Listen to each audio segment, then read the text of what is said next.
My name is Seraphina Blake. I'm 29 years old, and 18 months ago I discovered that the man I loved had systematically stolen my trust fund, built a tech empire on my money, then discarded me like yesterday's news. What he didn't know was that I had learned from my grandmother to always keep detailed records of everything. Before I tell you how I turned his betrayal into his complete downfall, let me know where you're watching from and hit that subscribe button, because this story of justice will leave you speechless. My story begins in the gleaming towers of downtown Seattle, where I worked as a senior data analyst at Microsoft. After graduating summa cum laude from Stanford with degrees in computer science and mathematics, I had built a reputation as someone who could find patterns in chaos, whether in massive datasets or complex algorithms. My specialty was predictive modeling, and I had developed several proprietary algorithms that Microsoft used for their cloud services optimization. Life was good. I lived in a beautiful penthouse apartment overlooking Puget Sound, drove a Tesla Model S, and had what I thought was a bright future ahead. My work was challenging and fulfilling, involving cutting-edge machine learning applications that could revolutionize how companies managed their digital infrastructure. I was being fast-tracked for a principal engineer position and had already filed 3 patents with the company. But my real security came from something most people didn't know about: my trust fund. My grandmother, Evangeline Blake, had immigrated from Ireland in the 1950s and built a small textile business that eventually became a major supplier to fashion companies. When she passed away 5 years ago, she left me a trust fund worth $4.2 million, managed by her longtime financial advisor with strict instructions that I could access the principal when I turned 30 or for extraordinary circumstances that would advance my future. I met Ryan Mitchell at a tech meetup in Belltown focused on AI applications in cybersecurity. He was presenting his concept for an AI-driven threat detection platform, and I was immediately impressed by both his technical knowledge and his vision. Tall, with dark hair and intense green eyes, he had the kind of charisma that drew people in when he spoke about technology's potential to make the world safer. Current security systems are reactive, he explained to the captivated audience. By the time they detect a threat, damage is already being done. My platform uses predictive AI to identify potential security breaches before they happen, learning from patterns across millions of data points to stay ahead of evolving threats. After his presentation, I approached him with some technical questions about his machine learning models. What followed was a 3-hour conversation at a nearby coffee shop that ranged from neural network architectures to our shared love of hiking in the Cascades. Ryan was brilliant, asking insightful questions about my work at Microsoft and sharing his dreams of building something that could protect small businesses from the sophisticated cyber attacks that were bankrupting them. The big corporations have resources to defend themselves, he said, his eyes lighting up with passion. But small businesses, nonprofits, individual creators, they're sitting ducks. I want to democratize cybersecurity, make enterprise-level protection accessible to everyone. Our first date was a hike to Rattlesnake Lake, where we talked for hours about everything from childhood memories to our biggest fears. Ryan told me about growing up in a single-parent household after his father abandoned the family, watching his mother work 3 jobs to keep them afloat. His drive to succeed came from a promise he'd made to never let anyone he cared about experience that kind of financial insecurity. I want to build something lasting, he said as we watched the sunset reflect off the lake. Not just for the money, but to prove that people like us, people who started with nothing, can create something that matters. I found his vulnerability and ambition equally attractive. Here was someone who understood the value of hard work, who had a vision beyond personal gain. When he walked me to my door that night and asked for a second date, I didn't hesitate to say yes. Our relationship progressed naturally over the following months. Ryan was attentive without being clingy, ambitious without being arrogant. He would send me articles about new developments in AI that he thought I'd find interesting, and I would share insights from my work that might help his platform development. We spent weekends exploring the Pacific Northwest, from wine tasting in Woodinville to camping in Olympic National Park. 6 months into our relationship, Ryan shared the challenges his startup was facing. CyberShield Technologies, as he'd named his company, had developed a promising prototype, but he was struggling to secure adequate funding. Angel investors had provided initial capital, but the advanced AI development required for his vision needed substantial resources. "The technology works," he explained one evening as we cooked dinner in my apartment. "I've got beta tests showing 94% accuracy in predicting security threats, which is revolutionary. But venture capitalists want to see market traction before investing in the infrastructure we need to scale." He showed me detailed technical documentation and market analysis that supported his claims. The cybersecurity market was indeed exploding, with small businesses desperately needing affordable protection. Ryan's approach was technically sound and had genuine potential to disrupt the industry. "What would it take to get to market?" I asked, genuinely curious about the business side of his innovation. Ryan hesitated before answering. "Honestly, about $2.5 million would fund the development team, infrastructure, and initial marketing needed to establish market presence. But that's not your problem to solve, Seraphina. We'll find a way." His reluctance to ask for help only made me more interested in supporting him. Over the next few weeks, I found myself researching his company, his technology, and the market opportunity. Everything I learned confirmed that Ryan had identified a real problem with a technically elegant solution. When I finally suggested that I might be able to help with funding through my trust fund, Ryan's reaction was perfect, surprised, grateful, but insistent that I shouldn't risk my inheritance on his dreams. "Seraphina, that's your grandmother's legacy," he said seriously. "I can't let you gamble that on a startup, no matter how much I believe in it." His selflessness only convinced me more. This wasn't someone looking to exploit my resources. This was someone so ethical he would rather struggle than risk my financial security. After consulting with my grandmother's financial advisor and conducting my own due diligence, I decided to invest $2.5 million in CyberShield Technologies in exchange for 30% equity and a board position. The paperwork was properly executed, with my attorney reviewing every detail to ensure my interests were protected. The night we signed the investment agreement, Ryan surprised me with a candlelit dinner on my apartment's terrace overlooking the Sound. "I know I can't give you back your grandmother's actual legacy," he said, taking my hands across the table. "But I promise you that every dollar you've invested will be treated with the respect and care it deserves. We're going to build something she would have been proud of." The first few months after my investment were exciting. CyberShield hired a talented development team, moved into a sleek office space in South Lake Union, and began aggressive development on the platform. Ryan worked incredibly long hours, often not returning to my apartment until after midnight, but his dedication only reinforced my confidence in the investment. I maintained my position at Microsoft while serving as an informal advisor to CyberShield, reviewing their technical architecture and providing insights from my experience with large-scale AI systems. Ryan valued my input, often crediting my suggestions with breakthrough solutions to complex problems.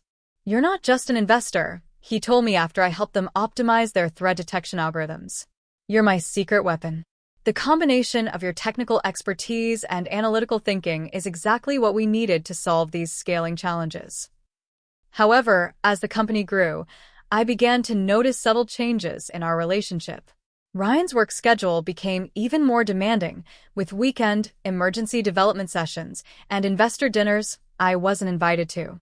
When I asked about attending these business events, he assured me they were technical meetings that would bore me. "Most of these investors don't understand the technology," he explained. "They're focused on market projections and revenue models. You'd end up sitting there while we discuss business development strategies." The explanations were reasonable, but I started feeling disconnected from both the company and my boyfriend. My requests for formal board meetings were met with promises that formal governance would be established once they reached certain development milestones. "We're moving too fast for traditional corporate structure right now," Ryan said when I pressed for more involvement. "Adding board meetings and formal reporting would slow down development when speed is our biggest competitive advantage." 6 months after my investment, I discovered the first concrete red flag. While reviewing our shared credit card statements, I noticed several charges that seemed inconsistent with Ryan's explanations of his business activities. A $5,000 charge at a high-end jewelry store coincided with a weekend he claimed to be at a technical conference in Portland. Dinner receipts for 2 at expensive restaurants occurred on nights he said he was working late at the office. When I confronted him about these discrepancies, Ryan seemed genuinely surprised by my concern. The jewelry was a gift for our lead investor's wife, he explained patiently. She's been instrumental in opening doors with other venture capital firms. Maintaining those relationships is crucial for our next funding round. He pulled out his phone and showed me photos from what appeared to be a business dinner, including a woman who matched the description of the investor's wife. The explanation was plausible, but something about his defensive tone bothered me. I'm not questioning your business decisions, I clarified. I just want to understand how my investment is being used. As a board member, shouldn't I be aware of major relationship-building expenses? Ryan's expression hardened slightly. Seraphina, you invested in my vision and my ability to execute it. If you're going to micromanage every business decision, it's going to create problems for the company's growth. The conversation ended with me apologizing for being overly suspicious, but the incident planted seeds of doubt that would only grow stronger. The breakthrough discovery came 9 months after my investment, entirely by accident. Ryan had left his laptop open in my apartment while taking a shower, and a notification popped up from someone named Isabella with a message preview that read, "Can't wait for our weekend getaway to." My heart stopped. I knew I shouldn't look, that privacy was important in relationships, but the timing of weekend getaways with unnamed women while he claimed to be consumed with work responsibilities was too suspicious to ignore. With trembling hands, I opened the messaging app and found months of intimate communications between Ryan and Isabella Martinez, who turned out to be CyberShield's newly hired marketing director. The messages revealed not just an affair, but detailed discussions about their future together once Ryan had resolved his investor situation. In one particularly damaging exchange, Ryan complained about having to attend a Microsoft company event with the investor girlfriend when he'd rather be with Isabella. Another message chain revealed their plans for a romantic vacation to Bali, funded by what Ryan called company relationship-building expenses. Most devastating was a message where Ryan described me as useful for her technical knowledge and funding, but Isabella understands the entrepreneurial lifestyle in ways Seraphina never could. The betrayal was staggering, but my analytical mind immediately shifted into investigation mode. If Ryan was lying about personal relationships, what else might he be hiding about the company I'd invested in? Using my technical skills, I began a systematic analysis of CyberShield's publicly available information. What I found made the personal betrayal seem almost minor in comparison. Isabella Martinez had no marketing background whatsoever. Her LinkedIn profile showed a brief stint as a social media coordinator before suddenly becoming marketing director at a cybersecurity startup with a salary that I later discovered was nearly double the market rate. More concerning was what I uncovered when I finally demanded access to the company's financial records as an investor. Ryan had been systematically moving company funds through a complex web of subsidiaries and consulting agreements. Luxury purchases were disguised as business expenses, including a Tesla Model X supposedly for client transportation that was registered in Ryan's personal name. Most damaging was the discovery that my ownership percentage had been secretly diluted through multiple stock issuances that I had never been notified about, despite legal requirements for investor notification. My supposed 30% stake had been reduced to barely 8%, while a new entity called IM Holdings, clearly Isabella Martinez, held 20% of the company. Armed with this evidence, I confronted Ryan that evening in his office at CyberShield. For the first time since I'd known him, I caught him completely off guard. "You've been embezzling from the company," I stated flatly, placing printed documentation on his desk. "And you've illegally diluted my shares without proper notification." Ryan's expression cycled through surprise, anger, and finally calculation. "I founded this company," he said coldly. "Every decision I've made has been to ensure its success. Your investment was appreciated, but ultimately my vision is what's building CyberShield into something valuable." "That doesn't give you the right to steal," I replied. "Or to violate securities laws. Or to betray our relationship." Ryan laughed, a sound devoid of any warmth. "Our relationship? Let's be honest, Seraphina. I needed capital and technical expertise. You needed to feel important, to be part of something bigger than analyzing data for Microsoft. We both got what we needed. His casual cruelty was breathtaking. You never loved me? I appreciated you, he corrected, as if that distinction mattered. And you benefited too. Access to the startup world, equity in a company that's going to be huge, experiences you never would have had otherwise. I want my investment back, I demanded, fighting to keep my voice steady. All of it. Ryan's smile turned predatory. Unfortunately, that money has been deployed in company operations. As for your shares, they're worth whatever the market determines. You're welcome to consult with attorneys, but you'll find I've protected myself quite thoroughly. As I left his office that night, I knew our relationship was over. What I didn't know was how thoroughly he had planned to destroy me before I could expose what he'd done. The next morning, I called my former Stanford roommate Sarah Kim, who now worked as a federal prosecutor specializing in white-collar crime. We met at a quiet cafe in Fremont, where I laid out everything I had discovered. Seraphina, this isn't just a bad breakup, Sarah said after reviewing my evidence. What you're describing is securities fraud, wire fraud, and potentially money laundering. Ryan has been using the company as his personal bank while soliciting investments under false pretenses. Can I recover my money? I asked, focusing on the most immediate concern. Sarah's expression was grim. It's complicated. Corporate assets intermingled with personal funds, multiple shell companies, offshore transfers. Recovering your investment won't be simple or quick. And Ryan sounds like someone who would rather destroy everything than admit guilt. So what do I do? First, secure whatever assets remain in your name, Sarah advised. Second, gather evidence systematically without alerting Ryan. Third, prepare for this to get very ugly. Men like your ex-boyfriend don't surrender power willingly. Following Sarah's advice, I hired Marcus Webb, a private investigator who specialized in financial crimes. Marcus's investigation was thorough and damning. Over 2 weeks, he documented Ryan's affair through photographs and witness testimony. More importantly, he traced the financial transfers showing how Ryan had been moving company money through shell corporations and into personal accounts. He's been planning this for at least 8 months, Marcus explained, showing me the financial timeline.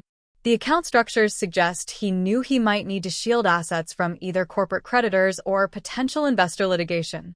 The most shocking discovery came when Marcus obtained internal company documents through a source at CyberShield. Buried in board minutes I was never invited to attend was evidence that Ryan had issued additional stock specifically to dilute my ownership while simultaneously representing to new investors that the company's valuation had increased dramatically. He's essentially selling the same company twice, Marcus explained.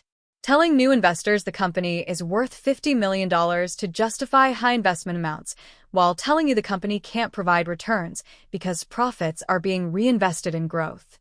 Armed with this evidence, I scheduled a consultation with Patricia Stern, a prominent attorney known for handling complex business litigation.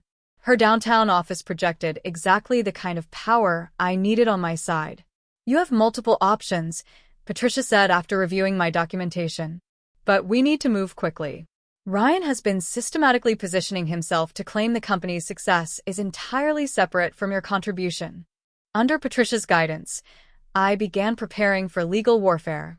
We documented every asset, every transaction, every suspicious expense. I transferred the remaining funds from my trust fund to new accounts Ryan couldn't access. This wasn't just about money anymore. It was about justice and refusing to be another victim of his manipulation. I maintained a facade of normalcy with Ryan, pretending I was processing our relationship issues while secretly building my case. Ryan, believing he had successfully deceived me, became careless. He left incriminating documents in his office, took calls with Isabella in adjoining rooms discussing their plans for the company once I was out of the picture. The final betrayal came without warning. I returned from work on a Thursday to find a formal letter on my apartment door from Ryan's attorney, informing me that my consulting relationship with CyberShield was being terminated due to strategic differences. Attached was a proposed buyout offer of $150,000 for my equity stake, a fraction of my $2.5 million investment.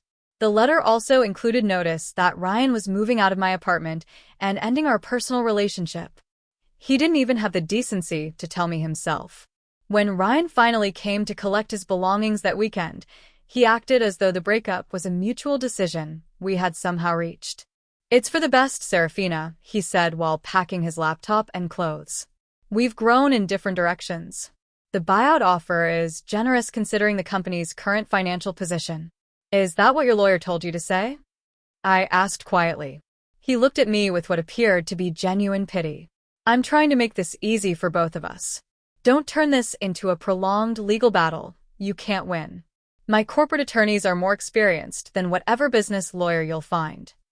What Ryan didn't know was that I had already filed a comprehensive lawsuit that morning, not just against him personally, but against CyberShield for fraud and breach of fiduciary duty. I had also scheduled meetings with the SEC and the FBI's white-collar crime division for the following week. I said nothing of this to Ryan. Instead, I simply nodded and went to my bedroom, listening as he made a late-night call to Isabella, laughing about how she took it better than expected and won't cause problems. I fell asleep that night with a strange sense of calm. The man I had loved was gone, perhaps had never existed. In his place was an opponent who had underestimated me for the last time. My counterattack began the following Monday with a coordinated assault that Ryan never saw coming. My first meeting was with senior investigator Jennifer Walsh at the Securities and Exchange Commission. Patricia had arranged the introduction through her previous work as an SEC attorney. "These documents suggest a clear pattern of securities violations," Walsh noted after reviewing our evidence. "Particularly concerning is the misrepresentation to investors about company valuation and the unauthorized dilution of your shares. Mr. Mitchell has been operating under the assumption that his ex-girlfriend will be too embarrassed to pursue this," Patricia explained. "He's seriously miscalculated." Walsh nodded grimly. "We'll open a formal investigation. This will take time, but based on what I'm seeing, there are serious violations here." While the SEC investigation proceeded quietly, I executed the next phase of our strategy. Through Patricia's connections, I arranged meetings with 3 of CyberShield's major investors, people who had invested after my initial funding had saved the company. The first meeting was with David Chong, a venture capitalist who had led CyberShield's recent Series A round. His corner office in Bellevue overlooked Lake Washington, projecting the success and confidence I needed to shake. "I appreciate you reaching out, Ms. Blake," Chong began cautiously. "Though I should mention I've been advised by CyberShield's counsel not to discuss company matters with former employees." "I'm not a former employee," I clarified. "I'm a major investor who was deliberately excluded from company decisions." "Did your due diligence include knowledge that the company was within weeks of bankruptcy before my $2.5 million investment saved it?" I slid documentation across his polished desk. "Or that Ryan Mitchell has been moving company funds through these shell corporations?" As Chong reviewed the materials, his professional composure cracked. "These offshore transfers weren't disclosed during our financial review," he said slowly. "Nor was your foundational investment or the pending SEC investigation." "What exactly are you seeking here, Ms. Blake?" Chong asked, his tone much more respectful than when we'd started. "Truth and accountability," I replied simply. "I suggest you review your position before the SEC findings become public. Distancing yourself from fraud is always better done early than late."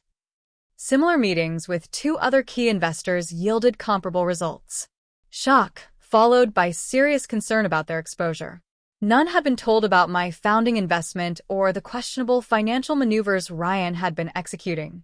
My third strategic move involved Taylor Ross, an investigative journalist at TechCrunch known for exposing startup culture scandals.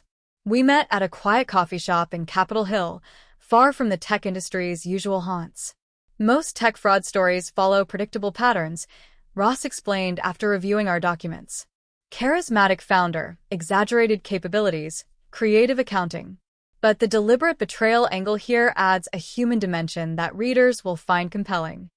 "I'm not interested in personal revenge narratives," I clarified. "This is about exposing securities fraud and investor deception." Ross smiled knowingly. "With respect, Ms. Blake, it's both, and that's what will make this story powerful." When do you want this published? We'll coordinate the timing, Patricia interjected. Synchronization with other elements is crucial. While these pieces moved into position, I continued gathering evidence. Marcus Webb's investigation had uncovered that Ryan was planning a major product launch event in 3 weeks, a showcase for investors and potential clients that would cement CyberShield's market position and likely lead to another round of funding. It's being held at the Museum of Flight, Marcus reported. Nearly 400 invited guests, technology demonstrations, major industry speakers. Mitchell is sparing no expense, using company funds naturally. This event would become the stage for Ryan's downfall. We timed everything to converge the day before the launch. The first domino fell when the SEC issued formal requests for documents from CyberShield's financial institutions. Ryan likely received notification that morning, but by then more problems were materializing. David Chang's venture capital firm issued a press release postponing additional investment pending completion of expanded due diligence procedures. 2 other investors followed suit within hours. By afternoon, Taylor Ross's detailed investigation appeared on TechCrunch's website and was quickly picked up by other technology publications. The headline pulled no punches: CyberShield built on deception, fraud allegations, and stolen millions at Seattle startup. The article detailed my founding investment, Ryan's systematic dilution of my shares, and the questionable financial transactions our investigation had uncovered. It included statements from unnamed investors expressing concern about disclosure failures and potential regulatory issues. What made the story explode across tech Twitter wasn't just the fraud allegations, but the personal betrayal element, complete with the affair and the heartless dismissal. Within hours, Ryan became the embodiment of tech bros behaving badly.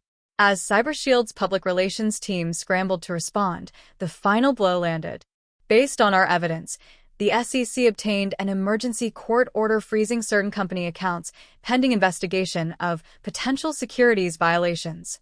I wasn't there to see Ryan's reaction as his carefully constructed empire began crumbling, but I received a play-by-play from a sympathetic software engineer at CyberShield who had witnessed his verbal abuse of staff for months.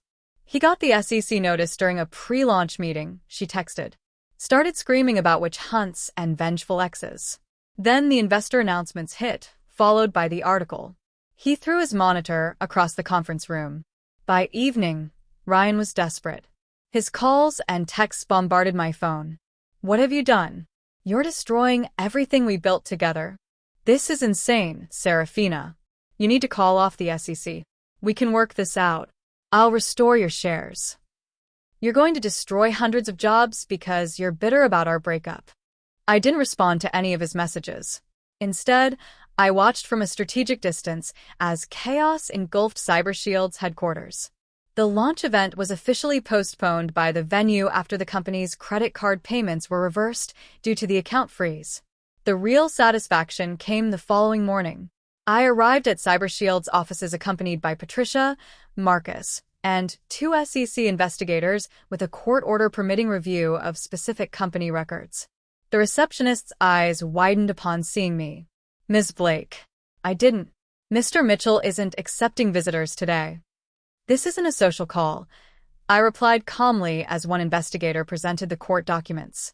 We were escorted to the main conference room where Ryan sat with 2 attorneys and a visibly distressed CFO. Isabella was nowhere to be seen. Ryan looked terrible, unshaven, red-eyed, his usual polished appearance replaced by rumpled desperation. When he saw me, his expression cycled rapidly through shock, fury, and finally a calculating assessment. Seraphina, he attempted a conciliatory tone, this has gotten completely out of hand. Whatever issues we have personally shouldn't affect the company. Hundreds of jobs are at stake. Interesting you should mention that. I replied coolly. I've been concerned about those employees since discovering how you've misappropriated company funds. While the SEC investigators began their document review with the CFO, Ryan attempted to regain control. Look, I acknowledge I handled our separation poorly.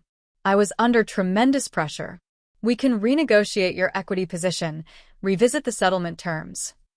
We're well beyond negotiation, Ryan, I stated flatly. The SEC has questions about securities fraud. Investors have questions about your disclosures. And I have evidence of how you've been moving company money into personal accounts. His facade cracked completely. You vindictive witch. You'll get nothing when I'm finished with you. Patricia stepped forward. Mr. Mitchell, I suggest you watch your language and consult with your attorneys before making further statements. Ms. Blake has documentation of every fraudulent transaction and misrepresentation. Your professional future is hanging by a very thin thread. Over the next several days, CyberShield imploded spectacularly. The SEC investigation expanded, investors initiated their own forensic accounting reviews, and key employees began departing. Isabella disappeared from both the company and Ryan's life when the company credit cards she'd been using were deactivated. Ryan made one final desperate attempt at salvaging his position by calling an emergency board meeting to which I was deliberately not invited, despite my shareholder status. Unfortunately for him, 2 board members had already begun cooperating with investigators to protect themselves from liability. I received a call from David Chung the evening after that meeting.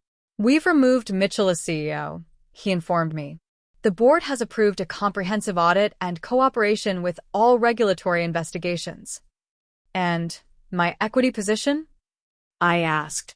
Your original 30% ownership has been formally acknowledged and will be restored in the company records, he confirmed. Additionally, given your background and intimate knowledge of the company's history, the board would like to discuss a leadership role during this transition period. 1 week after being coldly dismissed from my own investment, I walked into CyberShield's offices as acting chief executive officer. The employees who gathered in the main conference room looked shell-shocked by the rapid turn of events.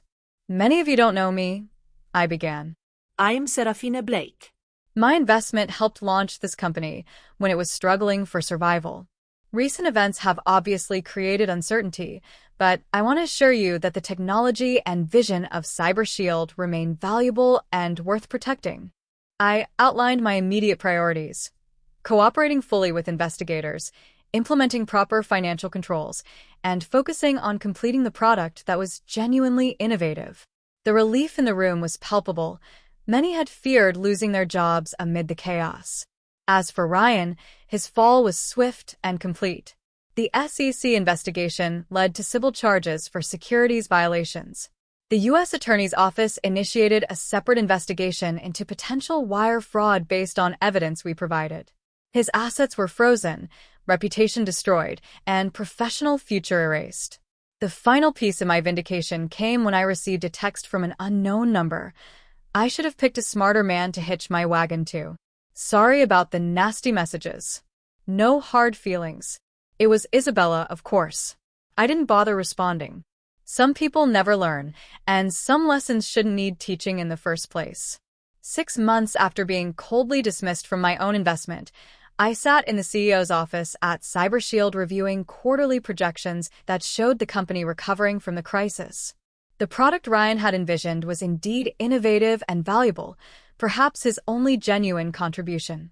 I had no interest in permanent leadership, but I was determined to stabilize the company, protect the jobs of innocent employees, and recover my investment before moving on to whatever came next in my life. That afternoon, I received an envelope containing Ryan's final settlement agreement. His arrogance had dissolved into desperation, and he agreed to all my terms without contest. The man who had hoped to walk away with millions had lost everything: his company, his reputation, his freedom. He was facing criminal charges, and any financial gain from his elaborate fraud had evaporated. I signed the papers without emotion. This chapter of my life was ending, but the lessons would remain. I had learned the hard way about trust, vigilance, and the importance of believing what people show you about themselves. Most importantly, I had discovered a strength within myself that no betrayal could diminish. Ryan had underestimated me. He had expected his betrayed girlfriend to crumble, to accept humiliation and injustice rather than fight. He had believed his charm and connections would shield him from consequences. He had been wrong on every count. 1 year after the implosion of Ryan's schemes, CyberShield had transformed from a scandal-plagued startup to an industry success story. Under my interim leadership, we had weathered the SEC investigation, implemented proper financial controls, and finally brought our innovative security software to market. The product itself was genuinely revolutionary, earning industry accolades and quickly establishing a solid customer base. The tragedy was that Ryan's actual vision had merit. Had he built the company honestly, he might have achieved legitimate success rather than fraudulent gain. My first priority had been stabilizing the company for the dedicated employees who had been innocent victims of Ryan's deceptions. I restructured the executive team, bringing in ethical leaders and promoting talented staff who had previously been overlooked, particularly women engineers who had been marginalized under Ryan's leadership. "Your 6-month contract as interim CEO has ended," David Chong noted during our board meeting. "The board unanimously hopes you'll consider a permanent position." I appreciated the vote of confidence, but knew my path lay elsewhere. "I've accomplished what I came to do," I replied. "The company is stable, profitable, and has the right leadership team in place. It's time for me to move on." With the board's blessing, I transitioned leadership to our CTO, Angela Rivera, a brilliant security engineer who had developed much of the core technology. Angela had the technical expertise and ethical foundation to lead CyberShield into its next chapter. Under her leadership, the company would expand internationally and eventually complete a successful IPO, turning my restored 30% equity stake into a substantial fortune. Ryan's legal consequences provided no satisfaction, only a sense that justice had prevailed. He ultimately accepted a plea deal on securities fraud charges, for years in federal prison plus restitution. The man who had orchestrated such elaborate betrayal couldn't even face a trial, turning instead to negotiation when confronted with overwhelming evidence. I never spoke to him again after that day in the CyberShield conference room. There were no dramatic courtroom confrontations or emotional closure conversations. Our communication occurred entirely through attorneys, and I preferred it that way.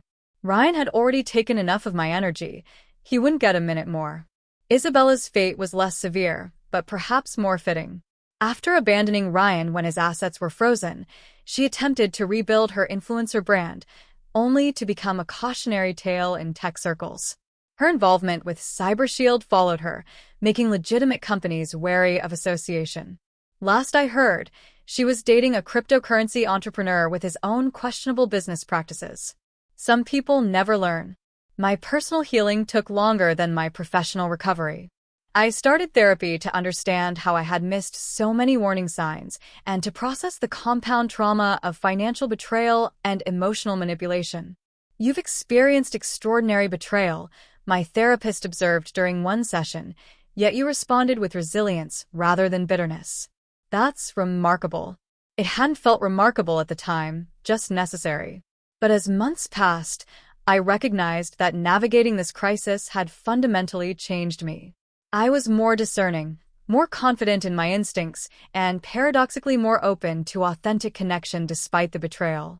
The professional fallout had unexpected benefits. My handling of the CyberShield crisis earned respect in legal and business circles, leading to board invitations and consulting opportunities. I eventually established a boutique practice specializing in helping investors identify potential fraud in early-stage companies, turning my painful experience into expertise that protected others. But the most meaningful outcome was the foundation I established with a portion of my CyberShield proceeds. The Blake Foundation provided legal and financial support to victims of financial fraud, particularly those exploited by intimate partners. Our work helped dozens of people reclaim not just assets, but dignity. "Your foundation saved my life," one client told me, a woman whose husband had stolen her retirement savings. Not just the legal help, but knowing someone understood and believed me. Those moments of impact brought healing that no court judgment or financial recovery could provide. They transformed my victimization into purpose. Reconnecting with friends and family provided another layer of recovery. I had isolated myself during my relationship with Ryan, partly through grief over my grandmother and partly through his subtle manipulation. Rebuilding those relationships meant acknowledging my withdrawal and accepting their legitimate concerns about Ryan that I had dismissed. "I tried to tell you, he seemed controlling," my college roommate Sarah admitted over dinner. But you seemed so happy. I backed off. I wouldn't have listened anyway, I acknowledged. I needed to see it for myself, unfortunately. 2 years after my divorce, I met Daniel at a technology conference where I was speaking about financial fraud detection.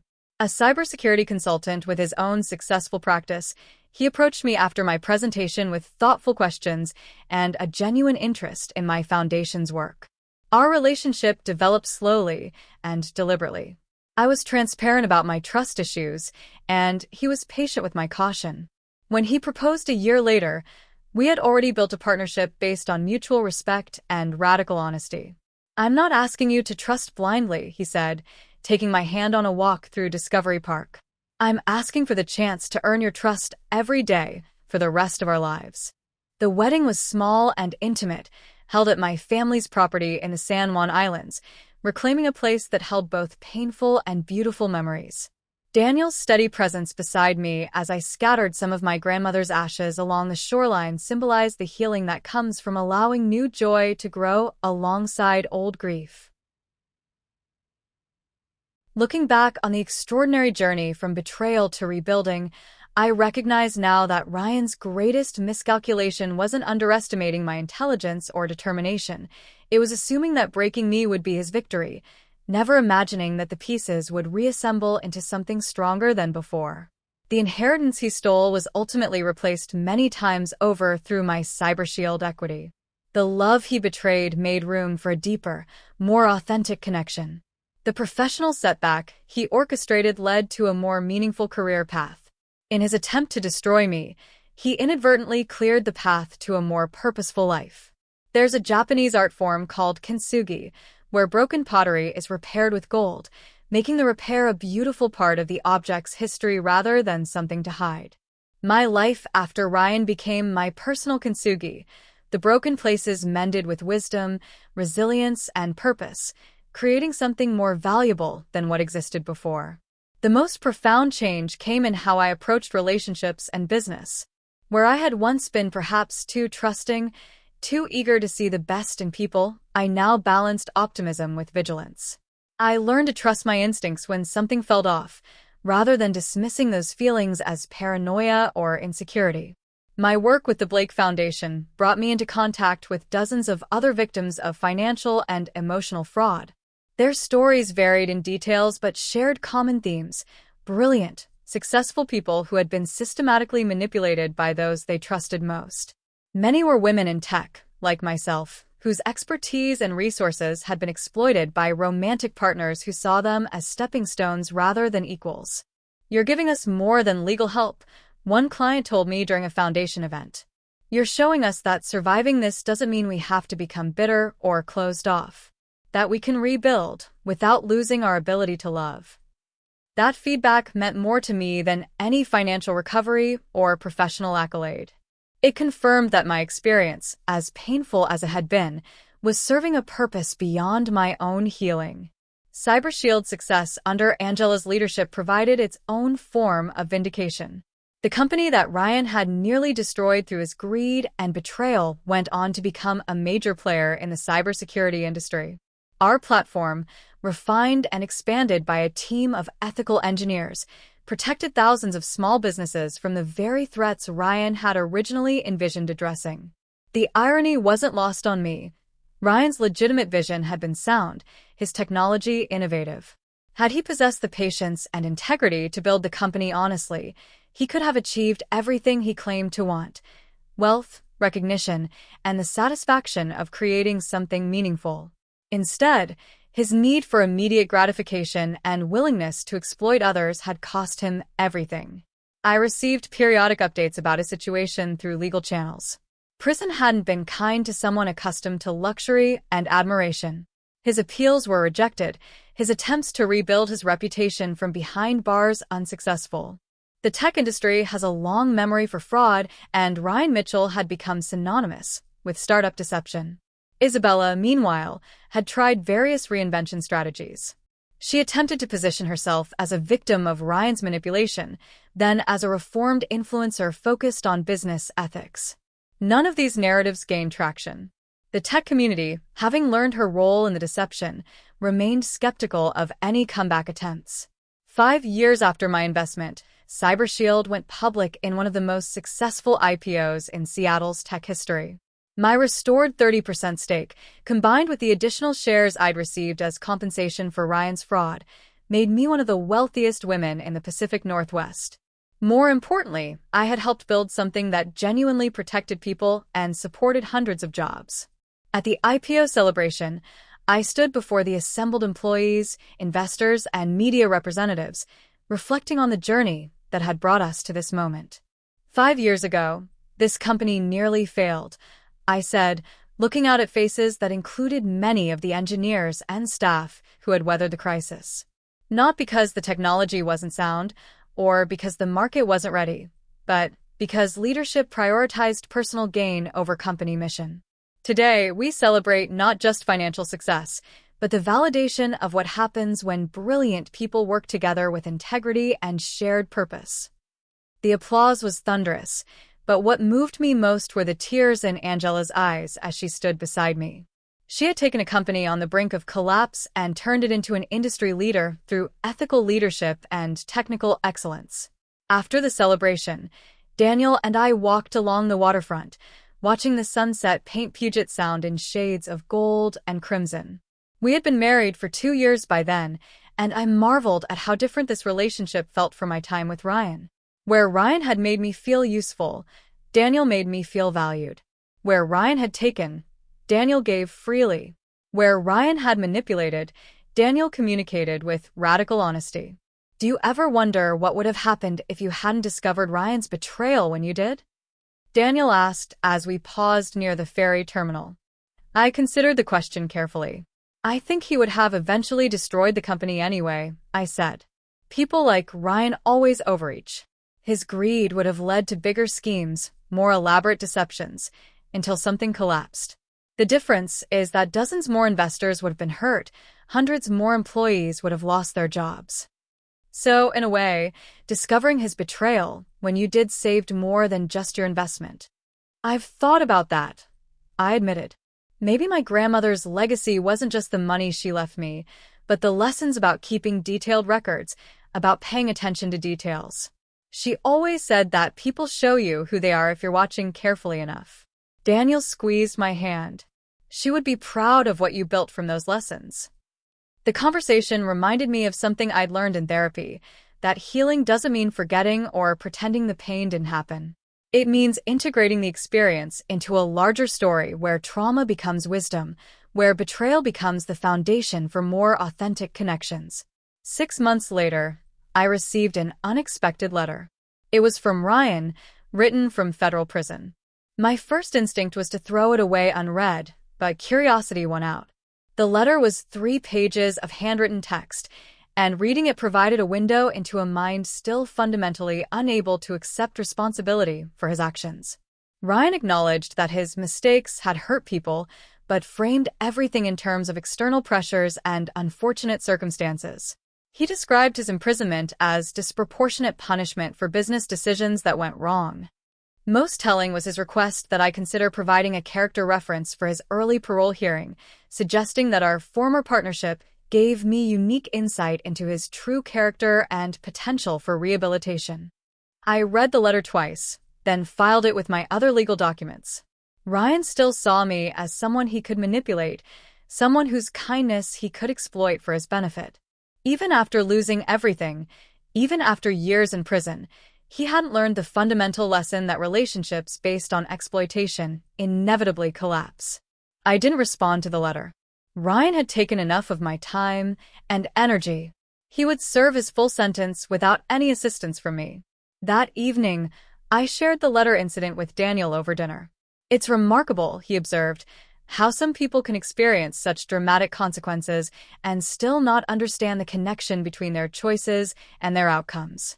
I think that's what made him dangerous in the first place, I replied. Most people who hurt others feel some level of guilt or remorse. Ryan genuinely believed he was entitled to whatever he could take, that other people existed to serve his ambitions. And that's what makes your recovery so remarkable, Daniel said. You took an experience that could have made you cynical and closed off, and used it to help others and build something meaningful.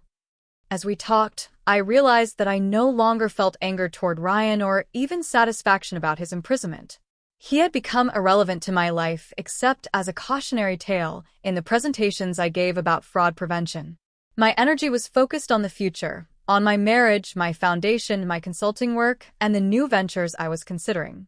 One of those ventures was particularly exciting, a startup accelerator focused specifically on supporting women entrepreneurs in tech. Too many brilliant women were struggling to secure funding because they didn't fit the stereotype of the charismatic male founder that venture capitalists expected. My accelerator would provide not just capital, but mentorship, legal support, and connection to a network of women who had successfully navigated the challenges of building tech companies. We're going to call it Phoenix Ventures, I told my advisory board during our first official meeting.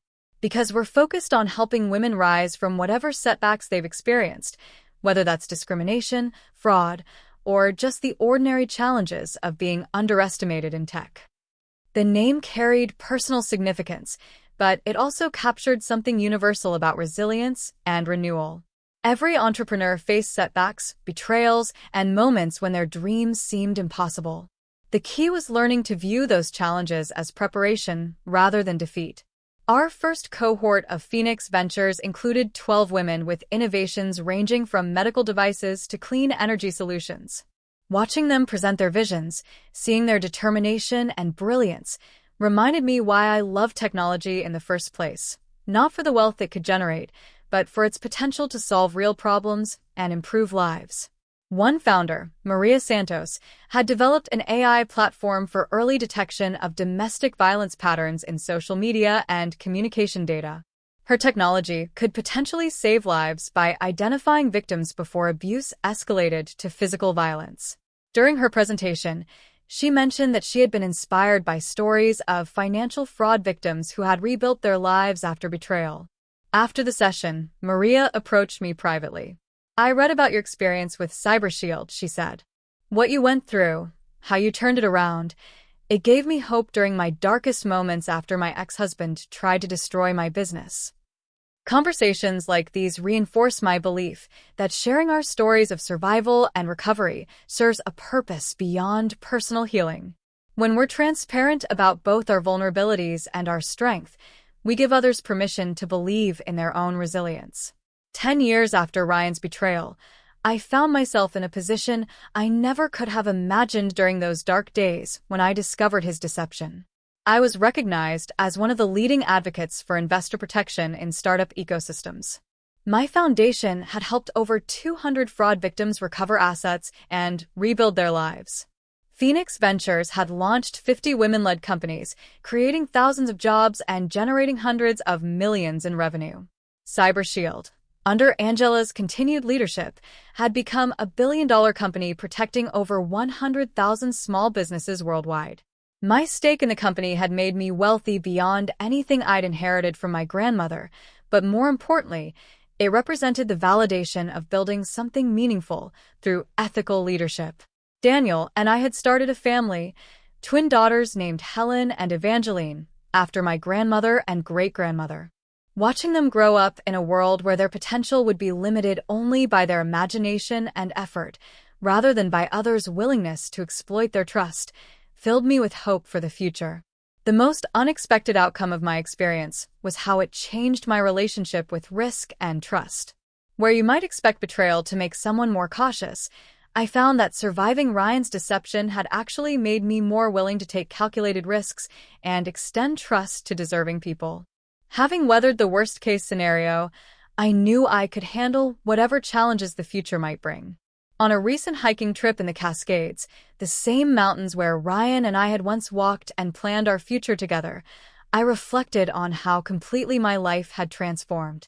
The woman who had been devastated by a boyfriend's betrayal had become someone who helped others survive similar experiences. The investor who had been defrauded had become an expert in preventing such fraud. The victim had become a victor, not through revenge, but through rebuilding. Do you ever regret investing in CyberShield? Daniel asked as we reached the summit overlooking Mount Rainier. I considered the question while taking in the panoramic view of snow-capped peaks and endless forests. I regret trusting Ryan longer than I should have, I said finally. I regret not seeing the warning signs earlier. But I don't regret the investment itself. Even with all the pain it caused, everything good in my life now can be traced back to that decision and how I chose to respond when it went wrong. Besides, I added with a smile, if I hadn't been defrauded by a tech entrepreneur, I never would have become an expert in startup fraud prevention. I never would have met you at that conference where I was speaking about investor protection. Our daughters might never have existed. That evening, as we sat by our campfire sharing stories and planning future adventures, I felt a profound sense of gratitude. Not for Ryan's betrayal itself, but for discovering my own capacity to transform betrayal into purpose, loss into gain, and pain into power. My name is Seraphina Blake, and that's how I turned the worst betrayal of my life into my greatest triumph. If you're watching this and facing your own betrayal, whether financial, emotional, or both, please know that the initial devastation doesn't determine your story's ending. Trust your instincts, document everything, seek competent help, and remember that rebuilding takes time, but creates a foundation stronger than before. The greatest revenge isn't destruction, it's creation. Building a life so full and purposeful that the betrayal becomes merely a chapter rather than the whole story. Have you ever had to rebuild after betrayal or loss? What helped you move forward? Share your story in the comments below, and if this resonated with you, please like, subscribe, and share with someone who might need to hear that healing is possible. Thank you for listening, and remember, sometimes our greatest strength emerges from our most painful moments.